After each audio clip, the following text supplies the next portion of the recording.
In this Hubnut video, it's a day of reckoning for the Rover. I'm going to see my friends at Madeira on Havod. We're going to have a look around the car. We're going to see if we can find out why the ABS light is on, get a quote for some of the rust repairs it needs. Yeah, this is the day that decides this car's future. It's a bit windy out here, so let's hop on board and I'll talk a bit more. So just to recap, I swapped my Vauxhall Vectra for this car a couple of weeks ago. It didn't even have a working key at the time. I now have a working key. I have two actually. I've got a dead bear as well, which hasn't got the transponder chip in it. But this one does the business, has made life a lot easier because I just do that and start the engine. No faffing around with pliers like I had to do on my 360-mile drive home from Edinburgh. I'm going to put some lights on just because we're heading down tiny country lanes. But yeah, this car has been serving very well so far, but there's always, when you buy a car with a short MOT, there's always that period of worry where you don't really know what you're getting. So part of today will be to find out how much it's going to cost to make it all good and road legal again. I mean, it's road legal now, but it's an extended MOT, so it hasn't had an MOT for 17 months. So it's slightly worrying, don't know what I'm getting into. I have a budget in mind of what I'd be happy to spend on this car, because this car does have a value. Just in the current state, it's not very high, so I'd have to spend money to make it good, but I think it would be worth it. But it depends how much needs doing. A little concerned whenever a bump the other day and there was a clang from the front, so I'm hoping we haven't snapped a front spring. Usually when these snap front springs, they helpfully shove it straight through the tyre. That appears not to have happened. So again, something to look at today. But the main thing is going to be the ABS. I don't know what is going on there. I know the ABS pump has been replaced. It's got a slightly different pump on it. That hasn't cured the issue. It could be a wheel sensor, we don't know. My friends at Madeira on Havod reckon they've got a computer that can talk to this car, so it'll tell them what's upsetting it. Recently used it for a family weekend away, and must report sadly that it just isn't as practical as the Vectra was. With an enormous hatchback and massive boot, it was astonishing how much stuff you could cram into the Vectra. This was a real struggle. We had the boot full, the rear footwells, the kids were having to carry bags. We had a small dog with us, which didn't help. But yeah, a small dog, not a huge one. It was definitely a bit cramped, but generally the car seemed to go down very well, that aside. It covered the miles very nicely. It's very flat in performance terms, so I think there is a problem somewhere. It just doesn't seem to have any get up and go, and I know it's only 115 brake horsepower in a big car, but I've driven a Nissan Qashqai which also only had 115 horsepower and it didn't feel as flat as this feels. It doesn't want to rev. So I think there's something going on. There's a number of things it could be. So there's plenty to be looking at. It could even be the exhaust is blocked. Apparently the cats can delaminate and block the exhaust, so that prevents the turbo from really boosting up. But it's amazing how well it goes even with that in mind. Just keep the revs below 2000 and I mean, it frankly behaves like a non-turbo diesel. It's very linear power delivery. And it even pulled from 500 revs. It's very old school diesel in a way modern diesels just aren't. You try doing that in a Ford Mondeo TDCi and it'll just tell you to get stuffed. They won't do it. I know there are issues with Ford Transits where they just stall. They're just like, no, we're not doing that stuff. But to me, the whole point of a diesel is to be relaxing and low revving. I don't want a diesel that behaves like a petrol engine. Because inevitably they just feel like a really crap petrol engine. Yeah, I like the controls, I like the feel of the car. It's not a car to hurry, it feels like a W123 Mercedes almost in that regard. It's odd because I've owned one of these cars before and I really didn't get on with it. I didn't like it, I got rid of it pretty swiftly. Yeah, this one is feeling better somehow. Maybe I'm a different stage of my life. Going as fast as possible isn't really the desire. I just want comfort. I want that waft, and it's got that in spades. It was steaming up quite a lot in heavy rain, which makes me wonder if there's some damp already in the interior. Even the air conditioning was struggling to get on top of the steaming up. I don't like the clutch pedal. The clutch, as in so many Rover 75s, it feels like it could fail at any moment. It is a massive weak point on these cars, and we can thank BMW for that, for it is their gearbox. It is their idea to put the slave cylinder in said gearbox and make everything out of plastic. That's not ideal, but we should just hope the clutch keeps on working for now. I think automatic probably is the way to go with a Rover 75. I know the Jatco gearboxes can go wrong. I had one in my 45 V6 and I can't really complain. It was a lovely gearbox, and you could get it with a diesel, although you'd really want a bit of extra power, and it probably takes 7 or 8 mpg off the economy. Whereas I don't know what this is doing, because I had to put some fuel in it yesterday, and I left my wallet at home, so I had to pay cash. Didn't have enough cash to fill it. I always do a wallet check before filling a car. That has saved me a few times. Yesterday was the first fill since I was up in Cumbria.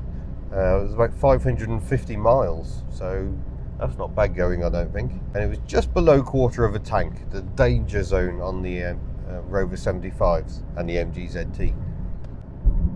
There seems to be a few reasons for that. One is that apparently the pump isn't entirely submersed when you're below quarter of a tank, so the pump can overheat and suffer lubrication issues, which again just seems a remarkably stupid design point. I think these are flawed cars in quite a lot of ways, but then so are many competitors. The equivalent Passat of this age, notorious for letting in water, notorious for letting water get onto the ECU, and I think all cars have their weaknesses. The Rovers are probably more documented than any other car, but people absolutely adore these cars, and it's very easy to see why. And you can forgive a car a few foibles if it's giving you something back. Right, I'm going to push on to the garage. I'm sorry I'm still full of cold and sound absolutely dreadful. Well, it's always nice when you come to the garage. They've got another 75 on the ramp today. If we have a peek at the damage, we've got this sill right here, which I very much knew about when I bought it. Didn't know quite so much about this bit here. That's quite badly gone on the front edge. That hole's meant to be there, patched because someone's been in here before. It looks like it's got jack damage going on, but overall the story under here is not too bad. Rear brake pipes have been done at some point. It's all looking good. So there we go, another successful visit to Madeira on Havod. Sorted out the puncture on the offside rear. That was the dodgy valve, so I've had the valve replaced, and yeah, we've discussed what it's going to need for the MOT, which is mostly welding. I'm going to have to see if I can get an outer sill, ideally, because it's quite a complex shape at the back of the sill, and it'd be good to do a decent job of it. And they don't do your MOT style bodge patching there, which is one reason I like going there. They do proper welding, so we'll see if we can get a complete sill. Adds to the expense, but otherwise underneath generally looks very good order for the year. A bit of rust proofing wouldn't go amiss. Oh, you're going rather quickly, sir, in your enormous lorry. But yeah, generally I think that was a positive experience, and that's good, because generally this car is proving to be a positive experience. I am liking it a great deal, and probably more than I expected. You know, when I collected the car in Edinburgh, I was being a bit negative, saying I'm not sure I like Rover 75s. I was even thinking of doing a video about why I don't like the Rover 75, and then that plan has rather backfired, because it turns out I do like the Rover 75. And yeah, there's definitely things to do. The tyres are rubbish, and I don't like driving around on rubbish tyres, so once the MOT work is out of the way, assuming I've still got some money left, some decent, possibly all-weather tyres would be a good idea. Expensive month for tyres though, because I've just bought a fresh set of Michelins for the GSA, and that came to a total of £432. Even with some friendly treatment from my friends at Vintage Tyres. Those Michelins are not cheap. That's coming in next week for an alignment as well as tyres fitting, because there's no point scrubbing the edges off some very expensive Michelins. And yeah, that's where we are at the moment. So I'm going to drive back home. It's a bit of a trek for me. It's about an hour's drive, but like I say, I like the lads at Madeira and Havard. I get on well with them. We have a good understanding. They're happy to take time to explain stuff to me, and I appreciate all of that. So that's all good times. So head back home, and then we'll do a bit of a part sourcing mission. Needs a near side front sensor, and that will hopefully make the ABS light go away. That one has been tested. In fact, here is some proof that it's that one. A little bit of footage that Phil shot while he was testing, so that's confirmed that, so that can be done. Incidentally, if it was the offside front that had failed, I would have lost the speedometer. That's where the speed sensor for the speedometer is the offside front, because it's all electronic, no cables these days. So that's a good clue. If your speedo suddenly packs up and your ABS light comes on, it's your offside front sensor. You don't need a computer to tell you that. But yeah, feeling quite positive at the moment. So yeah, we'll get it booked in, and that'll be good. That might not be for a few weeks. It's still got MOT at the moment, and it's just a case of squeezing everything, all the jobs in when I can at the moment. Possibly need to leave the car up here, so that adds some complication in itself.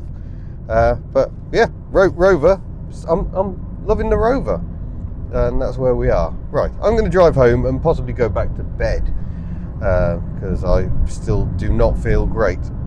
So thank you very much for watching. Don't forget the Hubnut store is available for all your purchasing needs, and I look forward to seeing you in a future video.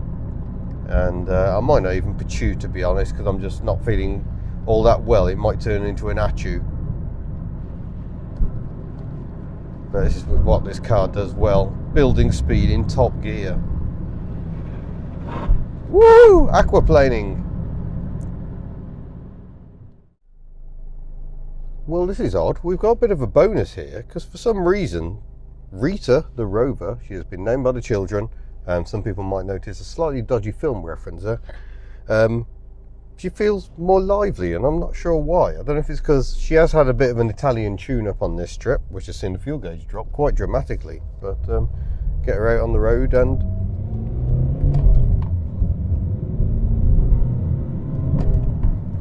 that's feeling a lot more lively.